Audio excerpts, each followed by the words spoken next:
Israel's military operation in Gaza has hit a dangerous deadlock now, while reports reveal that Hamas has rebuilt its massive tunnel network, hiding thousands of fighters and even hostages beneath Gaza City.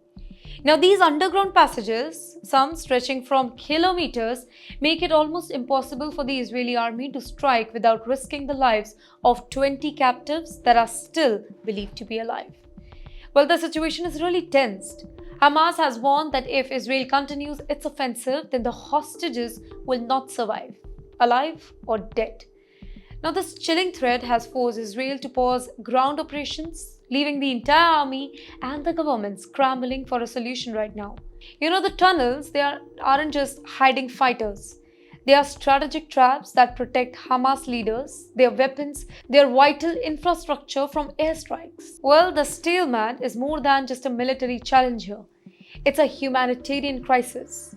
Civilians in Gaza, they remain trapped amid the bombing, while Israel faces immense pressure from families of hostages, the international community and its own citizens demanding for further results.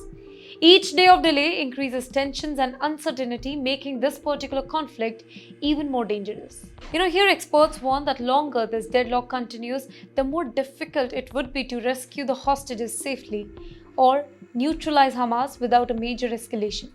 Now, for Israel, the situation is now a high-stakes puzzle. How to defeat a deeply hidden army underground while protecting innocent people and trying to end a hostage crisis that could define this entire war. Well, the message from Gaza is clear here. Hamas has turned the underground into a fortress, and Israel's top brass must rethink their strategy fast or risk losing control of the battlefield and the fate of the hostages.